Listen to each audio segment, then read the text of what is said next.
Assalamualaikum warahmatullahi wabarakatuh. Welcome back to Gelangku Kitchen. Makasih untuk teman-teman yang udah like, comment, share, dan subscribe video aku.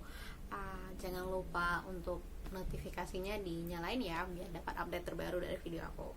Nah, kali ini Unigia akan share apa aja sih isi tas persalinan di masa pandemi. Nah, biasanya kalau ibu baru itu kita suka bingung ya, isinya apa aja sih gitu. Terus ini penting gak sih?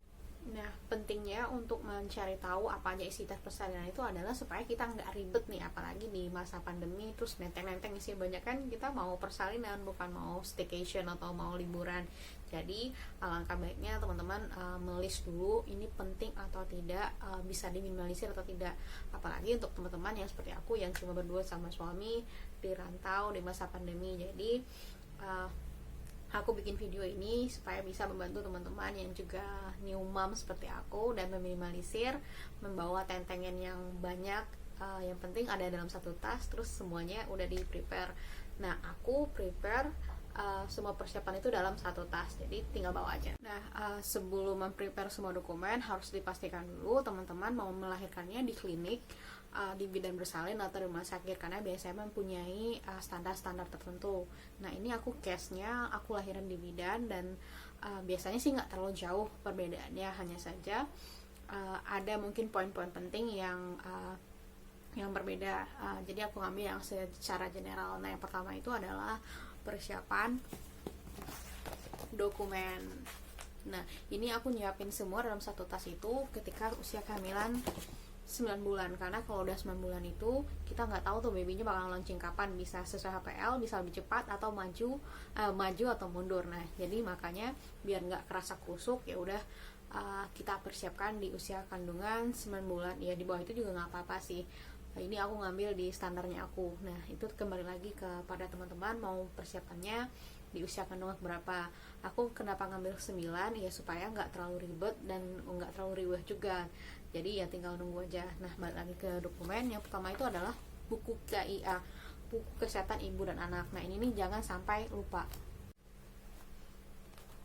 Nah, yang pertama itu adalah buku KIA, buku kesehatan ibu dan anak. Jadi teman-teman pastikan bawa buku ini ya. Bentuknya sih beragam tergantung di mana teman-teman kontrol sama ini. Kenapa buku ini wajib dibawa? Karena ini panduan bagi bidan atau dokternya ketika akan melakukan tindakan. Kalau seandainya ada suatu hal yang tidak berjalan secara normal, maka akan dicek grafik selama 9 bulan terakhir atau sejak pertama kali teman-teman kontrol. Jadi pastikan ini udah ada di dalam tas ya. Nah, selanjutnya isi di dalam dokumen ini adalah yang pertama kartu keluarga, sediakan fotokopiannya juga, KTP kedua orang tua, suami dan istri, kemudian surat rujukan jika memang butuh surat rujukan, dan kalau seandainya tempat persalinannya membutuhkan tempat rapid test atau swab, pastikan sudah ada di dalam dokumen ini. Nah, selanjutnya itu buku nikah fotokopiannya dibawa yang aslinya juga, buat jaga-jaga aja sih. Jika teman-teman punya asuransi silakan dibawa. Aku sih kemarin bawa buat pegangan aja, meskipun aku nggak pakai asuransi itu ketika melahirkan. Uang secukupnya atau ATM itu tergantung kepada kesediaannya nanti, karena kalau di tempat aku sih bisa bayarnya dengan mobile banking. Ya udah, itu kembali ke teman-teman. Itu sih yang untuk administrasi. Pastikan fotokopi KTP, KK, buku nikah, buku KIA, surat rujukan atau surat keterangan swab atau antigennya, rapid testnya silakan dibawa. Dan pastikan teman-teman menanyakan kepada pihak rumah sakit apa aja sih surat-surat administrasi yang dibutuhkan di sana. Oke, sekarang kita lanjut pada kebutuhan ibunya. Yang kedua itu kebutuhan untuk ibunya, yang pastinya bawa baju ibu menyusui ya. Ini nggak usah terlalu banyak. Silakan ditanyakan sama tempat teman-teman melahirkan, apakah itu melahirkan pagi, sorenya, atau siang udah boleh pulang. Ya udah cukup bawa 2 atau 3 aja. Nah, ini pakaiannya yang pastinya kita pakai waktu kita persalinan, habis itu setelah kita mandi sama kita pulang. Jadi paling nggak sediain 3 ya. Kalau aku sih kemarin bawanya 2, yang 3 sama pakaian ganti aku pas pulang. Jadi ini bisa dilipat sekecil mungkin sih, kayak gini, terus bisa digulung lagi. Nah, kayak gini. Nah, nanti pas dibuka juga bakal tetap rapi. Setelah baju, yang pastinya perlengkapan mandi kayak handuk, terus pasta gigi, sampo, sabun, dan yang teman butuhkan, sama nih pembalut nifas. Nah itu sesuaikan aja teman-teman yang nyamannya di mana. Biasanya setelah melahirkan itu setelah melahirkan kita biasa agak ribet ya dengan kondisi tubuh yang masih belum fit dan stabil. Jangan lupa bawa kain jari. Kalau aku sih kepake sih kemarin, jadi celana tidurnya nggak kepake, keganti sama skin jari, jadi dililitin. Ini kepakainya pas mandi atau setelah mandi. Ini bisa dibawa sekitar 2 atau 3 sih, tergantung kebutuhan sama kenyamanan. Karena ini kalau aku sih ngebantu banget, jadi ketika mau ke kamar mandi nggak bolak-balik lagi buka celana dan segala macamnya. Nah kemudian oh iya, aku bawa perlengkapan makeup aku. Jadi ketika mau melahirkan aku masih sempat pakai si pensil alis sama lipstick. Jadi lipsticknya sekalian jadi blush on kayak gini. Nah ini optional aja sih, karena pas USG terakhir aku tahu insya Allah babynya perempuan, dan alhamdulillahnya juga perempuan. Dan jangan lupa nih hand sanitizer, masker, sama tisu basah, karena kan lagi pandemi jadi aku tetap prepare ini. Nah itu untuk kebutuhan si ibunya. Nah yang selanjutnya kita masuk kepada kebutuhan baby. Lanjut kepada kebutuhan si baby, aku mulai dari yang pas setelah lahiran ya. Alhamdulillah sih kemarin tuh babynya nggak terlalu banyak lemak, jadi udah kayak orang habis mandi. Nah pertama itu perlengkapan mandinya, aku bawa yang kecil aja sih. Ini yang isinya baby oil, isinya minyak telon, sama ini bisa sampo sekaligus sabun. Nah jadi nggak usah terlalu banyak ya bawa teman-teman, karena babynya cuma mandi di situ sekali gitu.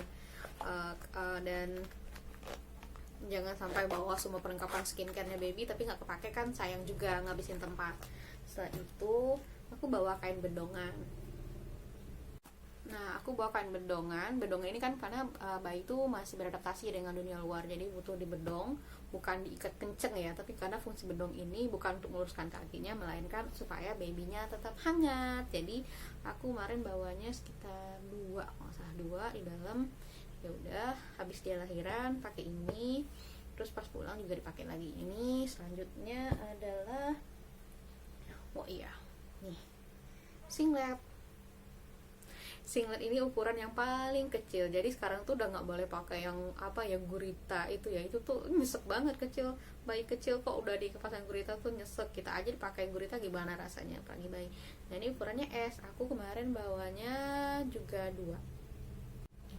Nah baju baby aku bawa yang lengan panjang sama celana panjang kayak gini. Ini kepanjangan sih celananya sama dia sama bajunya. Jadi bawa yang lengan panjang supaya bayi itu tetap hangat ya. Jadi mereka masih ngerasa kayak dalam perut maminya. Dan pakain popok. Ya aku nggak pakai popok itu ya, bukan popok yang kayak Pampers dengan berbagai merek, enggak, karena aku pengen tahu dulu baby ini BAB sama BAK nya itu udah ada atau belum. Kalau udah pakai popok yang instan itu kan kita nggak tahu, jadi aku mau pakai ini, tapi ini optional ya, tergantung pada keinginan orang tuanya lagi. Dan sarung tangan sama sarung kaki nih, lucu-lucu, karena bayi baru lahir tuh masih kedinginan ya, masih beradaptasi dengan dunia luar, jadi dia harus dipakai ini. Oh iya tadi aku lupa sama handuk mandi. Handuk mandi bayi itu beda ya dengan handuk mandi kita. Handuk bayi itu lebih lembut dasar kainnya.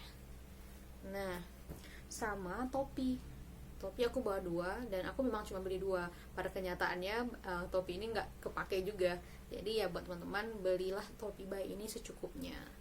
Dan yang terakhir adalah selimut bayi. Aku beli selimut bayi itu yang ada topinya. Nah dengan ada topi jadi bisa membuat bayi tetap hangat ketika kita membawa pulang. Oke, itu video aku tentang peralatan isi tas persalinan dalam satu tas yang bisa dibawa oleh teman-teman anti mubazir. Yang pertama tadi itu ingat ya, pengklasifikasiannya dokumen apa aja, yang kedua peralatan ibunya, yang ketiga peralatan babynya. Oh ya, itu di tempat persalinan teman-teman juga bisa nanyain kok di sana bisa bikinin aktenya sekalian nggak. Kalau tempat aku kemarin sih nggak, jadi udah kita ngurus sendiri dan itu nggak ribet kok ngurus aktenya. Oke, itulah videonya, semoga bermanfaat. Jangan lupa like, comment, share, dan subscribe ya. Boleh kok teman-teman yang udah pengalaman dengan babynya share juga di kolom komentar, biar para ibu baru banyak yang terinspirasi dan kita bisa membantu sesama ibu. Terima kasih udah nonton video aku, sampai jumpa di video selanjutnya. Terima kasih.